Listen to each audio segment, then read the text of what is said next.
Can the Dallas Cowboys find a way to win without Micah Parsons and Tank Lawrence for the foreseeable future? We'll discuss that and more on this episode of the Locked On Cowboys podcast.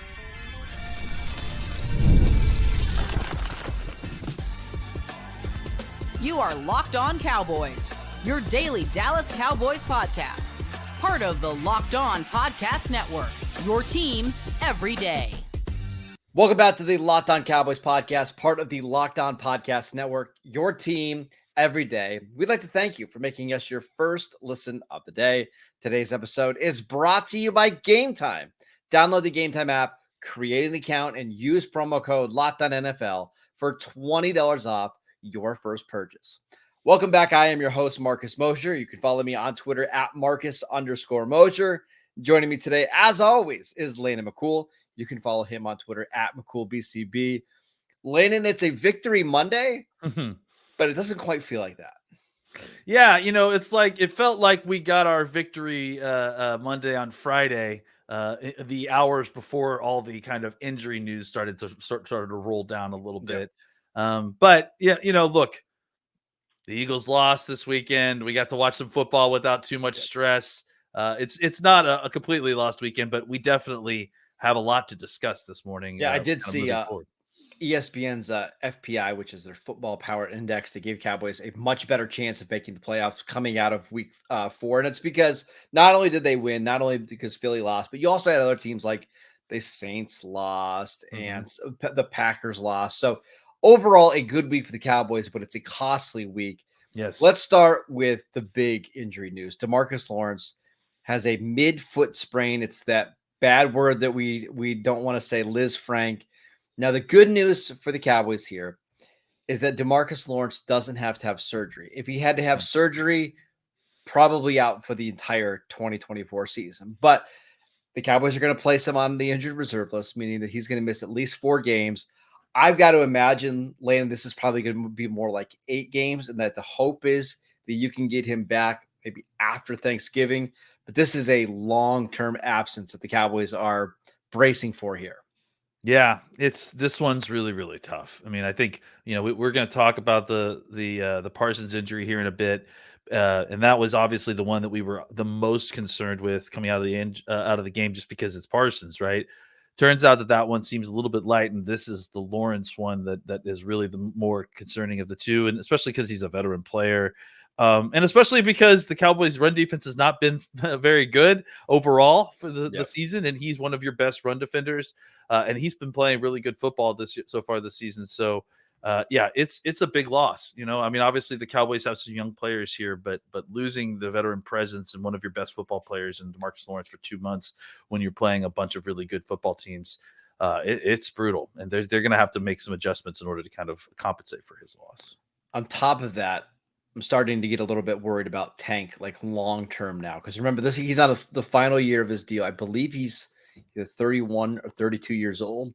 He's dealt with multiple foot injuries. He broke his foot a couple years ago. You'll remember he broke his foot as a rookie. I'm starting to get a little concerned here that we're approaching the end. Sure. Yeah. I mean, just he hasn't had a lot of injuries these last few years. That has been a positive thing, enough to the point where he kind of had shed that label that really had followed. Remember the back injuries, all those years where he would be missing time or couldn't practice all week, and this is just really unfortunate. Yeah, he's one of the guys that people kind of forget when they say the back injuries don't get better. It's like we haven't heard about Tank's back in a long time. So I do think that it's unfortunate because he did kind of get a sort of latent career reprieve from some of these injuries. Now, obviously, that's back a little bit.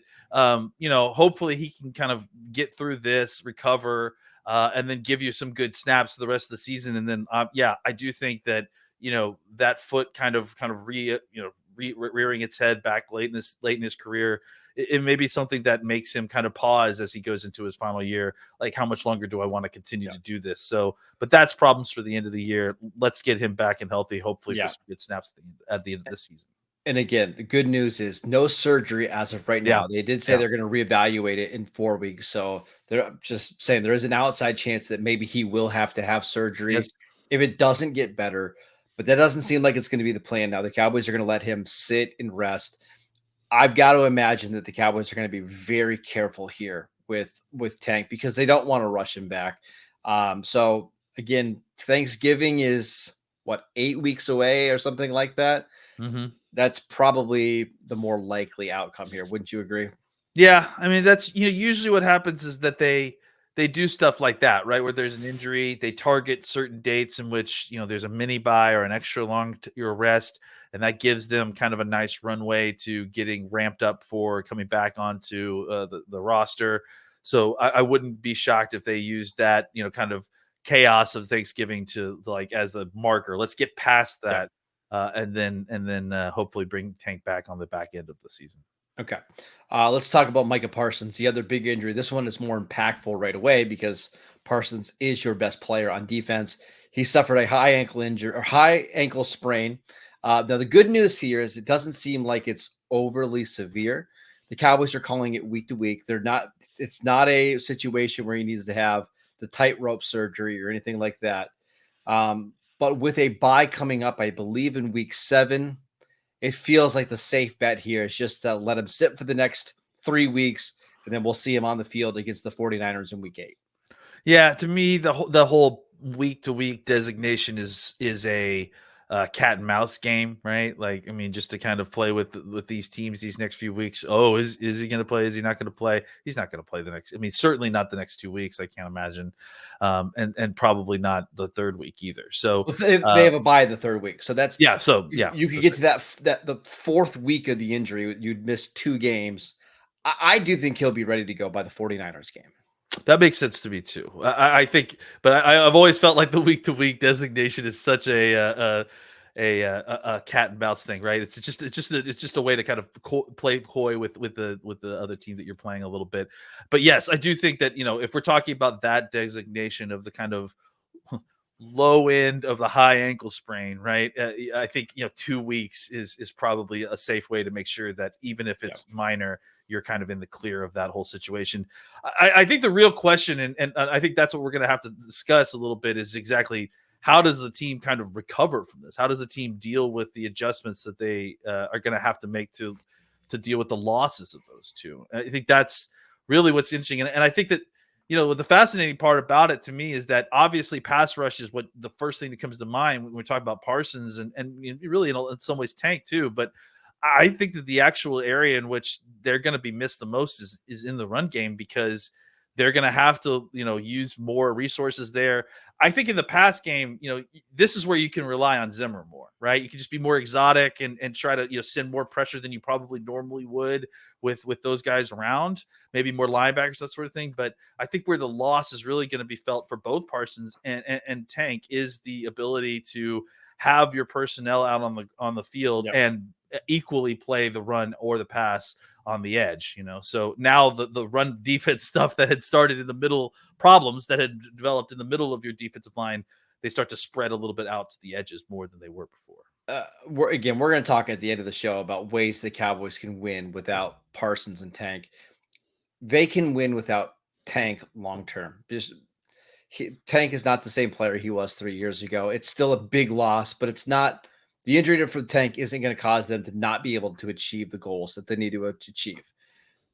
I have my doubts that they could win consistently without Micah Parsons. Now, you might be able to steal a game, maybe 2, but I think what you're going to have to do on defense is going to be, I think you're going to have to blitz a lot later. Because that's it.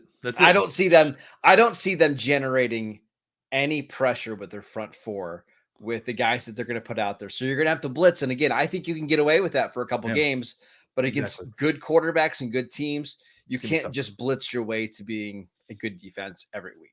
Yeah, I think, look, we'll talk about this a lot later in this episode, but, Justin Fields has played some good football these last few weeks.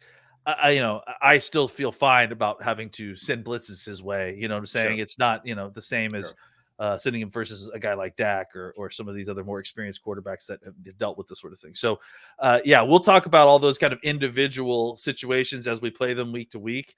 But I do agree that the Lawrence injury is more long-term, but the Parsons injury is more dire while he's gone. Correct. All right, Lane, let's talk about the Cowboys offense, because we did see some changes in week 4. Let's talk about what the offense is going to need to do to adjust with Micah Parsons and Tank Lawrence being out. And I have a take that I want to give you that I like. I'm like 55% I believe in, and I want your thoughts. We'll get to it next. This episode is brought to you by Gametime. I absolutely love Gametime. It's the only ticketing app that I use when I want to go to my favorite live events, which is usually football games. Gametime has a new feature called Gametime Picks that makes getting tickets for your favorite live events even easier than ever before. Gametime Picks filters out the fluff to show you only incredible deals on great seats so that you don't have to waste your time searching through thousands of tickets. I love that you get a view of what your seat is going to look like or what the view is going to look like of the stadium before you buy. It's absolutely fantastic. Plus, Gametime has the lowest price guarantee, or Gametime will credit you 110% of the difference. Take the guesswork out of buying tickets with Gametime. Download the Gametime app, create an account, and use promo code LOCKEDONNFL for $20 off your first purchase. Terms apply. Again, create an account. Redeem promo code LOCKEDONNFL for $20 off. Download Gametime today. What time is it? Gametime. Welcome back to the Locked On Cowboys podcast. We'd like to thank you for making us your first listen of the day. We're discussing ways that the Cowboys can try to find creative solutions to win games over the next couple of weeks without Micah Parsons, without Tank Lawrence. Let's start on the offense side, Landon, because I think the Cowboys are just going to need their offense to be a lot better if they're going to want to steal a couple of these contests coming up. Yeah, I mean, I think that what we saw this last week versus the previous few weeks is an offense that is getting more and more efficient, that is getting more and more in sync. That's obviously going to need to kind of greatly accelerate as the situation with Parsons and Lawrence's injuries kind of goes on, right? Yep. You're going to need to put these, and look, it goes back to what we talked about in the last segment, right? Where, yes, obviously the first thing that your mind goes to with these injuries is how are the Cowboys going to rush the passer? And I think that that's a very serious major concern. I think that, the good news here is that you have Zimmer as your coordinator and not Quinn. Not that Quinn was problematic, but Quinn is very reliant on rushing for and playing zone behind it, whereas Zimmer likes to get creative on third down, likes to send multiple blitzers. The Cowboys can find ways to create pass rush pressure without Parsons and Lawrence for a couple weeks and get away with it, right? Because they have a creative enough defensive coordinator. The problem is getting again. It's the same problem as it was when Parsons and Lawrence were here, except I think it's more severe now. The problem is getting into those passing situations, right? Yeah. Because again, Lawrence and Parsons are what makes those pressure packages work well, but they're also kind of several key parts of getting them into those situations. So without that ability, without the kind of constant ability or without even less of an ability to be able to stop the run, we'll see how that all works out. Yep. It really means that the Cowboys offense has got to find a way to put these defenses into put the other team's offenses into situations where they have to throw the ball, right? And what that means is no slow starts, right? You can't afford to score 6 points in the first half of these games and think you're going to win, because you're just not, right? Your defense is not going to be able to hold up for that kind of game. Exactly. So you're going to need to score 14 points each first half, and maybe even more than that, 17, 20 points. You have to have hot starts. I also think it's going to be important that they have long drives. Yes. We're almost back to like the 2016 and 2014 version of this Cowboys offense, where you need to have 7-8 minute drives so your defense doesn't get tired, but they don't get it. I mean, the tired issue is one thing, but you just can't have them on the field for 14, 15 drives because you don't want them to get exposed, right? So they need to be long, efficient drives that end in touchdowns, and that's how the offense can help out the defense. And I think that's been part of the issue too. Like, and again, I am not big time of possession guy. Like but I think that there is a point which it does tell a tale, right? The Cowboys offense hasn't been able to kind of fully get into sync because they just have not played a lot. And look, I understand. I hear Mike McCarthy say it too, and I kind of roll my eyes and shake my head at it. But there is a point in which he's correct in that the Cowboys offense needs snaps. They need reps to live reps to kind of get further into sync with each other. And I think as they've gone on, you've seen that they've gotten more and more in sync. You've seen the run blocking start to form out a little bit, and the timing of everything look good. I think what we saw in this last game versus the Giants, you had a couple of these runs kind of called back for ticky-tacky holding calls. But I think what we're seeing is, they are in sync. Everything is looking correct. It's like they need to kind of get that last little detail, keep your hands inside, keep your hands down. And then suddenly you're going to start breaking some more of these bigger runs. And I think the Cowboys need to do that because they have to find a way, like you said, to kind of limit the exposure of the Cowboys defense over this period of time in which they don't have Parsons and Lawrence, and especially this next game where they're likely to have no Parsons, Lawrence, and no Bland. Right. So on top of that, you're also missing guys on the back end, which is a terrible combination. So the Cowboys offense, which I think, as we said, has gotten a little bit more closer to what we're used to as far as a kind of efficiency in their offense. I think they need to kind of continue to get in sync, because I looked at the numbers last night, and this is what's shocking is I think they are now currently 10th on points per play, right? Points per snap, which is crazy, right? It doesn't look like it, doesn't seem like that, but the truth of the matter is that when they have the ball, they are moving the ball, and they're not getting into the end zone as much as we like. They're kicking too many field goals, but they are moving the ball. So I think they just kind of need to take that extra step of efficiency. Hopefully getting more snaps last week gave them something to kind of work on. But this is the week that they have gotten. Unfortunately, they're playing the Steelers. This is the week they have to come out and be in sync on offense and score early, because they have to find a way to help their defense. Yeah. There are a couple other adjustments that I would like to see. So you mentioned the lack of snaps. You're right. They haven't played a lot of snaps on offense, right?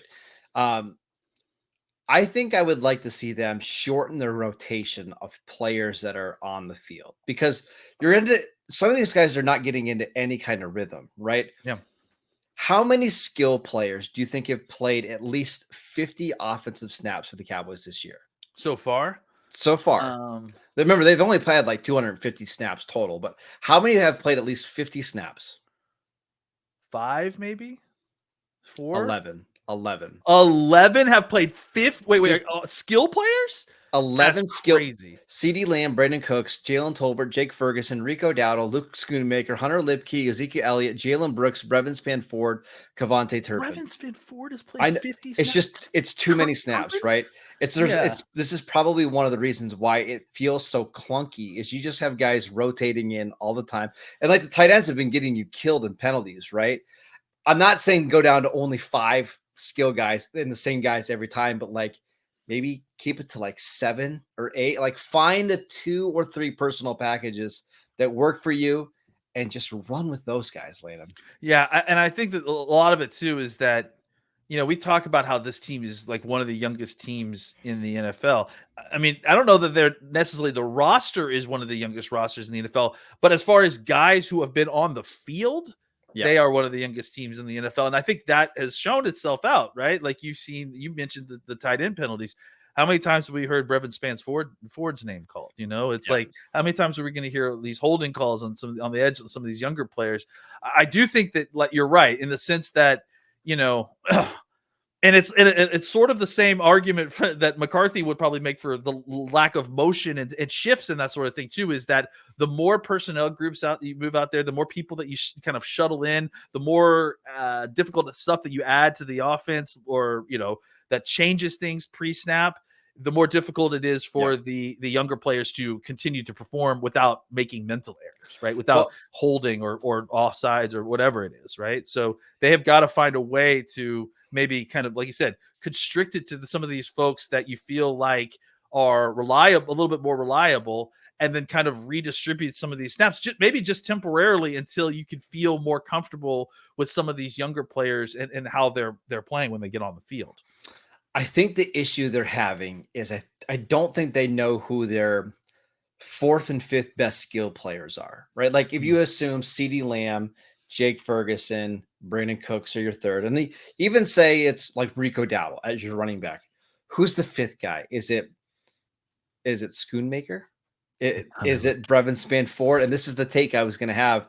I think it is Lipke. but they've got to find more ways to get Lipke involved in this offense where he can be somebody that's playing 55, 60% of the snaps, because it's pretty noticeable when he comes off the field and Jalen Brooks or Brevin Spanford are coming on to replace him. Like, you look at like the EPA when Lipke's on the field versus when he's not on the field, it's pretty shocking. Yeah, I mean, and I think that listen, I mean, obviously I'm king of Lipke Island. I am the president of the Lipke fan club. All the Lipke love. The line starts behind me. I absolutely think he needs to get more opportunities. I also think that they just need to reconfigure all of those snaps, all of those 11th man snaps more, right? And even when Lipke's coming off the field, maybe reconfigure who the person is that's going on the field a little bit more, right? And less of the Brevin Spanfords and less of the Jalen Brookses and more of the Turpins and more of the Schoonmakers and that sort of thing. So I just think that they need to like kind of reconfigure a little bit the distribution of touches. I think they've started to do that a little bit as the season's kind of gone on in the running back room specifically. I think the wide receiver room, the tight end room, the fullback room, or whatever you want to call Lipke's room, I think that's the area that needs the next amount of kind of reconfiguring and a look at how to play those snaps. All right, Lane, let's talk about some other ways that the Cowboys can try to improve so that they can win at least a couple of these games without Micah Parsons and without Demarcus Lawrence. We'll discuss that next. This episode is brought to you by FanDuel. Hey, NFL fans, you can start the season with a big return on FanDuel, America's #1 sportsbook. So when you get a hunch in the middle of a game, you can check out the latest stats, view live play-by-play, and so much more on the same page where you place your bets. You can get started with $200 in bonus bets guaranteed when you place your first $5 bet. Maybe you think the Cowboys are going to pull off the upset this week in Pittsburgh. They are 2.5-point underdogs. Go bet a couple bucks on the money line. You'll get $200 in bonus bets guaranteed, win or lose. Go to FanDuel.com. That's FanDuel.com to visit America's #1 sportsbook. Welcome back to the Locked On Cowboys podcast. We'd like to thank you for making us your first listen of the day. Now, for your second listen, go find the new Locked On NFL, now with 2 shows every single day. First, the madman Tyler Rowland kicks you off in the morning with a double shot of NFL espresso. And then our poor guy, Tony Wiggins, covering this Jacksonville team. He's got some great takes in the afternoon for some real NFL talk. Find Locked On NFL on YouTube or wherever you get your podcasts. Pretty soon, Tony Wiggins is going to be the madman after a couple more Jacksonville losses like that. I listened to some of Locked On Jaguars this morning because I wanted to hear Tony's thoughts, and boy, did it live up. I'll tell you another one just really quickly. A little promotion. As I was dropping the kids off at daycare this morning, I popped on Locked On Eagles to listen to Lou and Gino. They're going through. How's Louis? How are Louis and Gino doing over there? They're cross comparing this season to 2020, the Carson Wentz, the end of Carson Wentz, and drawing a lot of parallels there. So they even opened their show with the cold open of the Eagles need a new head coach and maybe a new quarterback. So not going well. It's a great listen if you're a Cowboy fan. Let me tell you that much. Want to feel better about your situation? Go listen to some Locked On Eagles. Exactly. All right, Lane, let's talk about what else can the Cowboys do over the next couple weeks. Just try to steal a win. They don't need to win both the games against Pittsburgh and Detroit. They just need one of these.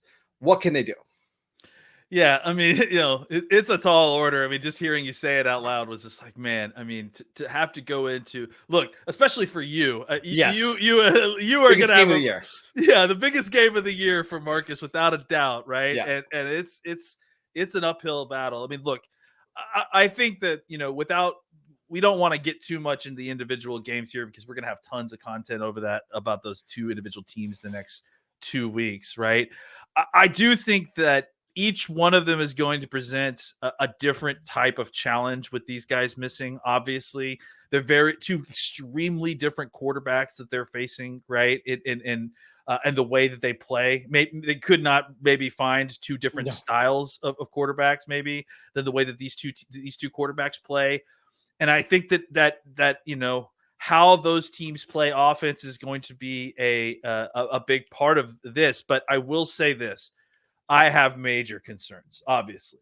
I think that the thing that these two teams have in common is that they have a very serious, hard-nosed running attack, and that they will come after you and they will road grade you down to dust if they need to, because one of them, because maybe they don't completely trust their quarterback enough to kind of do it on his own.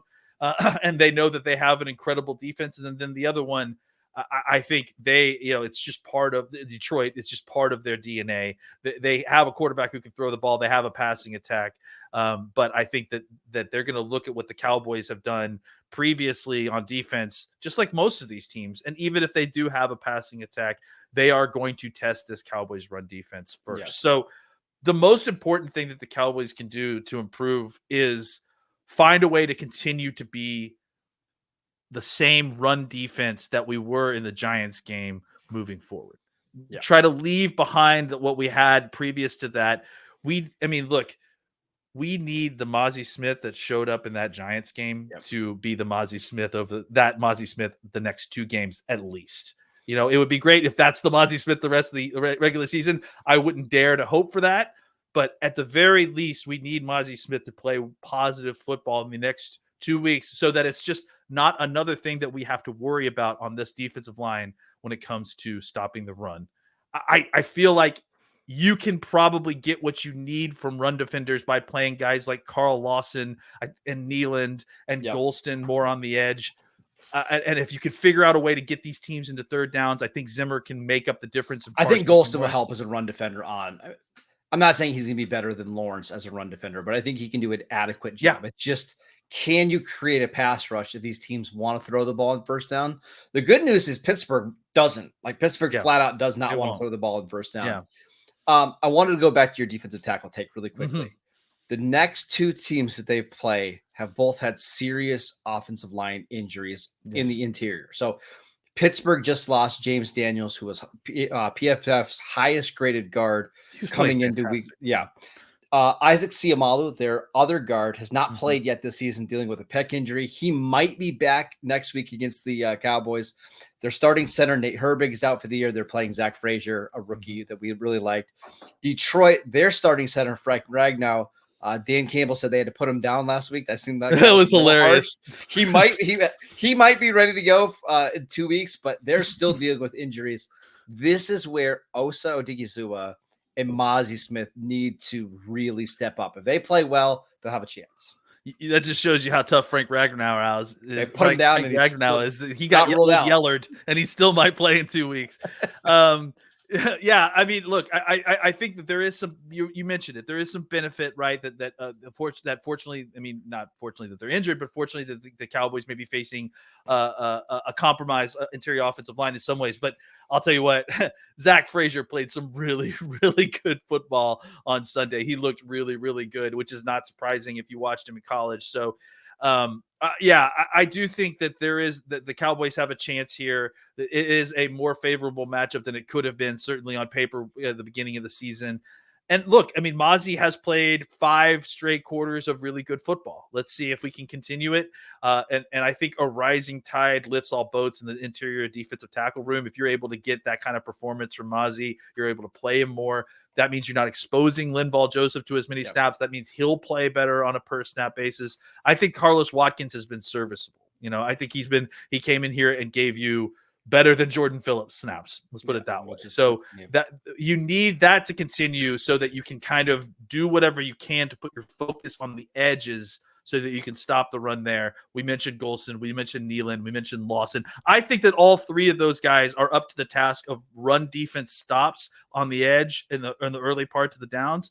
My concern is they aren't necessarily still great pass rushers. Zimmer's going to have to create that from scratch. Can the vets and young guys stop the run on first down, and can Zim create pass rush on third downs? That's the big questions we have for this defense moving forward. And this is where you want the secondary to play well. I mean, you have an all-pro corner in Trayvon Diggs. Played pretty well against the Giants. I think only allowed a couple catches in that game. I think he could even be a little bit better. Jordan Lewis was outstanding. It's that other cornerback spot. If you had Deron Bland, a healthy Deron Bland, I think you could be ultra-aggressive blitzing. But with Andrew Booth out there or Izzy Makamu. Now, I hopefully Kalen Carson will be ready to go. That'll help a little bit, right? But you're going to need your safeties to play better. If those guys can play up to their talent level, I think you will see Zim be more aggressive blitzing, and he's going to ask his corners to go out and play the way that they get paid to go play. That's right. And look, this is not a terrible matchup this week. I think Pickett is Pickett. Now that would be a great. I would love it if Pickett was still. I think Pickett is a good receiver, but I think that the following week is where we're really going to get tested. Especially in the back end of our defense. Against the Detroit Lions and that passing attack. All right, that is it for today's show. We want to thank you for making Locked On Cowboys your first listen every single day. Go check out the new Locked On NFL show. 2 shows every single day, 1 in the morning with Tyler Rowland, 1 in the afternoon with Tony Wiggins. Go download our podcast wherever you get your podcasts. We are free and available on all platforms. You can follow Landon on Twitter @McCoolBCB. I'm @Marcus_Mosier, and we will see you right back here tomorrow.